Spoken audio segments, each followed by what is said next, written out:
This is the Transformers Legacy United from the Beast Wars universe. Voyager class Silverbolt. Figure is looking great in packaging. I picked up this figure from Robo in Singapore. Let's get this guy out of packaging. Silverbolt terrorized. And here is Silverbolt out of the box, and wow! I did not expect this figure to look so good. I've always felt that Tarantulas and then maybe Eraser in second place were the top two generations Beast Wars figures from Hasbro. But this one, I think, just takes top spot right now. I think he's beaten those two figures significantly. Oh my goodness. The figure is a very, very solid looking figure. I love the way he looks. He just brings with him all the nostalgia of the 90s Beast Wars. Let's take a closer look at the details of this new Beast Wars universe, Silverbolt. Head to toe, the figure stands at about 16 centimeters tall, or about 6¼ inches tall. And for comparisons, since I no longer have my generations of Beast Wars figures, here are a couple of other Voyager class figures still in my collection. We've got the Rise of the Beasts, Buzzworthy Bumblebee Voyager class Optimus Prime, as well as the Reactivate Voyager class Starscream. So he does seem kind of small for a Voyager, but despite having a diminutive height, he more than makes up for the amount of details that he has in his beast parts, like the wings, the eagle wings, the eagle tail. He's got weapons. A very, very solid figure. It feels like a legit Voyager class figure, although in some angles he does feel like a big deluxe class. Now the figure comes with his trademark swords, which you can actually store on his wings. The instructions tell you just snap them on here. Not entirely sure how you... Oh, okay, here we go. Okay. So, yeah, is that right? Okay, instructions weren't very clear. It was a little vague in how you snap it. You just put it there. I thought you just snapped it here or something like that. But yeah, you snap it onto his wings, and they form actually part of the feathers of his wings, painted beautifully. Top part, you can see just really, really nice colors on the eagle part of his Altmodus figure. Now, if you didn't already know, Silverbolt in the Beast Wars continuity in the cartoons is a fuser, and his pod was opened up by Megatron in season 2, together with Quickstrike. Quickstrike was a Cobra Scorpion hybrid, and obviously this guy is a wolf combined with an eagle, and he turns into a wolf with eagle wings and claws. So it's sort of like a sphinx or whatnot. So in terms of the figure sculpt, I would have wished that the wings could have been sculpted a little bit higher, but that's fine. The wings do move on hinges, and they swivel up and down because, yeah, that's part of the wings, also part of the transformation. He's got a pretty cool looking head sculpt, pretty accurate if you ask me. I've rewatched some of the episodes of Beast Wars where we have Silverbolt, and yeah, the head sculpt is actually a pretty good rendition of Silverbolt's head sculpt. Apart from being a solid figure, every inch of this figure has a lot of sculpting.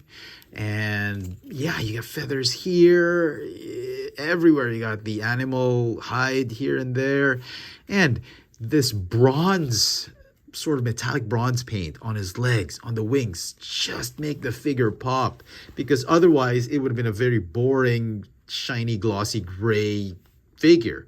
But that bronze gold finish, as well as that red spot right there, combined with some black, yellow, I mean, it just makes the figure pop. As far as articulation goes, the neck is, I believe it's a ball joint, but it can't really move up and down as much. It can swivel left and right. He's got a waist swivel. The shoulders, you go forward and backward, you go in and out. You got bicep swivel, double hinged elbows. Wrists are on swivels. Hips, again, are on swivels and hinges. You can do the splits, have the feet or the legs kick forward and backward. You got a thigh swivel, hinge knees. And for the ankles, they can go up and down because of transformation, and I have the rocker tilt. Transformation, you want to begin with the arms. Fold up the elbows, keep the fist straight, and the animal or the hind legs of the beast mode is going to pop out. Set it up like that. Do the same on the other side. The head is going to tilt forward. You want to unpeg backpack and reveal the wolf head. The wolf head's going to pop out like this. Then pop out the tail. I'm going to pop that head, the robot head, back. You want to rotate the wing and animal head assembly. You want to rotate the thighs 180. Fold down the feet. And this is probably the most difficult part of the transformation. The shoulders form the rear part of the beast. The instructions tell you like it's a 3-step, 4-step method. You do this, and then you do this. Basically, you just want to pop out the entire shoulder assembly and then just fold all the joints upwards and combine them. So combine these two pieces right here, and then the legs, hind legs, are going to stay right there. Okay, at this point, you can already tab the head of the beast. The bottom part of that neck of the wolf is going to tab down onto the torso section and open the mouth like that. And then this flap right here is going to fold and tab in securely in the belly of the beast. The tail is going to tab in. Oh, you don't have to because it looks better posed that way. Straighten out the wings. Tab that there. And you fold and bend the arms this way. Essentially, you can stop at this point. At this point, it'll allow you to articulate the animal legs and arms. Essentially, that's the beast mode. But to complete the transformation, the instructions tell you to tab in the hind legs as well as the front legs. Tab them in this way, fold the elbows, and there you go. That is a completed transformation of Silverbolt into a sort of a Sphinx beast mode, half wolf and half eagle. So he's an eagloof or a woofle. I don't know what he is. But the proper transformation only allows you to move the elbows of the beast mode or the secondary joints, not the primary joints. So it's really up to you. But if you want the complete transformation, this is how it looks like. You can fold the wings this way. He's in resting position, so that's actually pretty cool. And if you want a size comparison, here he is. I don't have my Beast Wars Generations figures anymore, but he is with an Insecticon, Deluxe Class Legacy Shrapnel. So a pretty decent sized Voyager class figure. I mean, he's not biggest if you compare it with Leo Prime, but the wingspan more than makes up for the smaller than usual beast body. Now all we need is Quick Strike of the arch enemies will be complete. And so some final thoughts on this Legacy United Silverbolt. Boy, this figure really impressed me. I did not want to believe that this was going to be a very, very good figure. A lot of rave reviews on this figure, and I personally thought I wasn't going to be impressed. I was going to be disappointed, but man, this figure managed to surprise me. It is by far the best Beast Wars Generations figure we've had from Hasbro and Takara Tomy.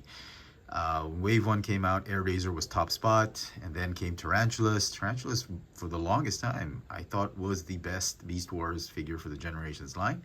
But now with Silverbolt, this figure takes top spot, followed by Tarantulas, Air Razor, and maybe Dinobot and Pterosaur. So if you have to keep just one Beast Wars Generations figure, which I can't imagine why, this has got to be it. I mean, I think it's the best one they've put out so far, and he's a very popular character. I can now imagine why this thing is sold out online. Definitely one to pick up if you are a fan of the Beast Wars and you collect these Generations figures, updated modern versions of these figures. I thought the figure had amazing transformation. It was a lot of fun, a little bit involved, but not annoying. Both robot mode and the beast mode came out great. They're pretty accurate to how he looked like on the show. He has great head sculpt. Articulation was great. Plastic quality amazing. Colors, I mean, these are one of the best colors we've seen from any Beast Wars universe figure. I just love this figure. Unfortunately, I've already quit collecting the Beast Wars figures, and I'm not sure if I'm going to keep this figure. I want to give the figure a 10 out of 10. Absolute must-have for all Beast Wars fans and those who collect the Generations line. Let me know in the comment section what you guys think of this Transformers Legacy United Beast Wars universe Voyager class Silverbolt. Hit that notification bell so you never miss out on any of my latest video reviews. And if it's your first time here, please subscribe. Thanks for watching.